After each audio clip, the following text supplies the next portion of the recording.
Présenté par Cheikh Tidiane Diao.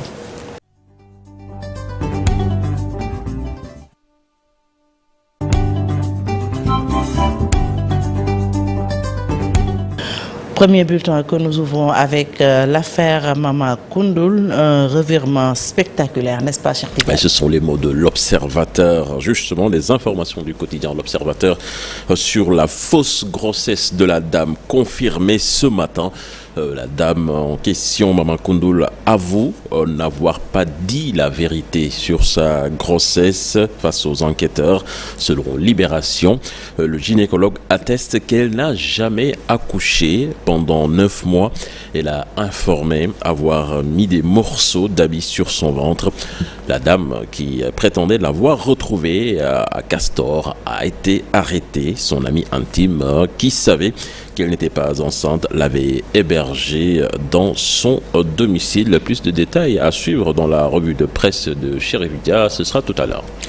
Alors, Ousmane Sonko admis au service de réanimation de l'hôpital principal, Ngagne Demba Touré, aperçu au Mali. Le leader de PASTEF en grève de la faim depuis plusieurs jours, selon ses avocats et ses proches, a été admis en service de réanimation par mesure de prudence pour éviter qu'il ne pique une crise de coma, a expliqué donc un responsable pénitentiaire contacté par l'agence de presse sénégalaise. Ngagne Demba Touré, lui, a choisi l'exil. Le coordonnateur national de la jeunesse patriotique sénégalaise dit être parti pour résister par tous les moyens face, dit-il, au pouvoir tyrannique de Macky Sall. Et puis liberté provisoire refusée à Bassirou Diomaye Faye et Pape Abdoulaye Touré encore une fois. Une décision de la chambre d'accusation de la cour d'appel de Dakar. Bassirou Diomaye Faye a été inculpé et placé sous mandat de dépôt. C'était le 18 avril dernier pour acte de nature à compromettre la sécurité publique, outrage à magistrat et diffamation à l'encontre d'un corps constitué. Pape Abdoulaye Touré, lui, a été arrêté dans le cadre des événements de juin dernier, avec entre autres les saccages survenus à l'université Cheikh Anta Diop de Dakar. Magal Touba édition 2023, c'est parti pour le 18 Safar. C'est parti donc pour le 18 Safar, l'anniversaire du départ en exil de Cheikh Ahmadou Bamba. À 18 jours de la célébration du Grand Magal de Touba, les activités vont tourner autour de la déclamation du Coran et des Khassaïd. Comprenez bien les écrits de Cheikh Ahmadou Bamba. Vous entendrez dans le journal en wolof le message du Khalif général des Mourides, Serigne Mountakha Mbacké. Nous parlons santé à présent. Le chikungunya, une maladie réapparue au Sénégal, plus précisément dans la région de Kédougou, où 45 cas ont été enregistrés selon le directeur de la prévention. Elle ressemble au paludisme mais ne l'est pas, même si les symptômes sont identiques. La plupart des gens se sentent mieux une semaine après avoir reçu le virus transmis donc par le moustique tigre. Un virus qui n'a pas encore gagné les autres régions du Sénégal. Explication dans ce sujet signé Habib Faye et Pape Sangoné Mbaye. Répétez s'il vous plaît. Elle s'appelle chikungunya. La maladie était éradiquée, mais elle est réapparue dans l'est du pays, à Kédougou notamment, par une forte poussée de 45 cas enregistrés. C'est une maladie donc virale, donc liée à un virus, mais qui est vectorielle, transmise par un vecteur appelé moustique. Moustique, c'est le moustique Aedes, il s'appelle moustique Aedes, ou moustique tigré, parfois on l'appelle un moustique tigré, existait au Sénégal depuis, de temps en temps, mais de manière épisodique. Mais que, par exemple, pour la région qui nous concerne, la région de Kédougou, elle a fait son apparition d'abord en 2009, on a eu des cas. En 2015, il y a eu des cas et cette année, récemment, donc à la fin du mois de juillet jusqu'au mois d'août, actuellement où nous sommes, elle est apparue donc cette maladie où nous avons donc recensé une quinzaine près de 45 ou 46 cas de chikungunya dans cette région. Le chikungunya est une maladie tropicale. Elle se manifeste dans ses signes apparents comme le paludisme.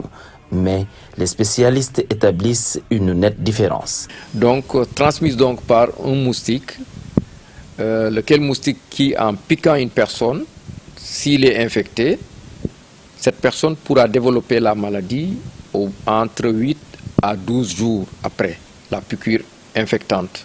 Le traitement agit directement pour soulager les symptômes. Le cycle thérapeutique peut durer une bonne semaine avant les signes d'amélioration. C'est une maladie d'origine virale et transmise par le moustique appelé Aedes. La personne infectée, quand elle tombe malade, ça se manifeste par une fièvre, un corps chaud, des douleurs musculaires ou myalgies, surtout des arthralgies, des douleurs articulaires. Donc c'est les articulations qui font mal. Après, c'est les signes communs à la plupart de certaines maladies de ce genre. C'est donc les nausées, parfois des vomissements, des maux de tête, etc. Donc globalement, un syndrome ou une maladie pseudo-paludisme, ça ressemble un peu plus ou moins au paludisme. Pour le moment, la maladie est circonscrite à la zone de Kédougou avec une veille sanitaire pour surveiller la situation. La prévention est de mise pour éviter sa propagation. Non à une intervention militaire, oui à une solution pacifique. Les Sénégalais vivant au Niger ont battu le macadam à Niamey pour s'opposer à l'usage de la force contre la junte militaire. Ils disent craindre pour leur sécurité si jamais la CEDEAO déploie ses troupes dans ce pays. La marche s'est terminée devant les locaux de la représentation diplomatique sénégalaise à Niamey où ils ont remis au mémorandum à l'ambassadeur Ibrahima Kane avec les images d'Ibrahima Yag que nous retrouvons avec plaisir.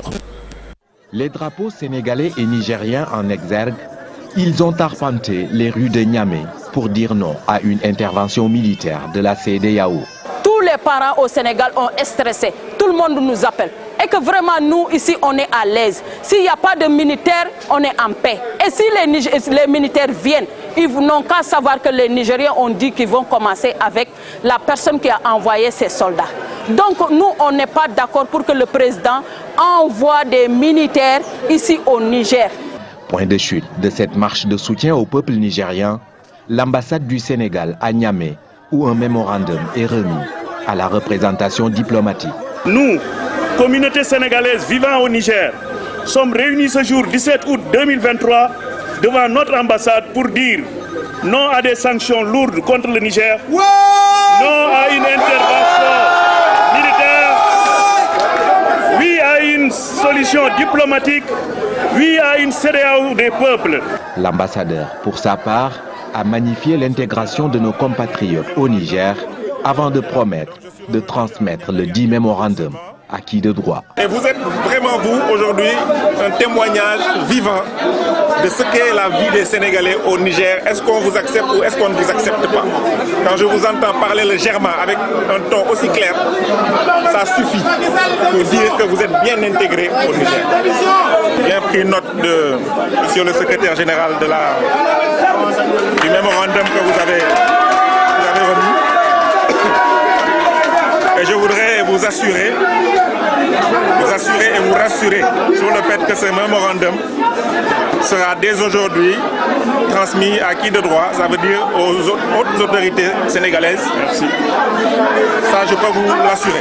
Rappelons que cette marche s'est tenue alors que les chefs d'état-major des pays membres de la CEDEAO se sont réunis ce jeudi à Accra pour discuter de l'éventuelle intervention militaire au Niger.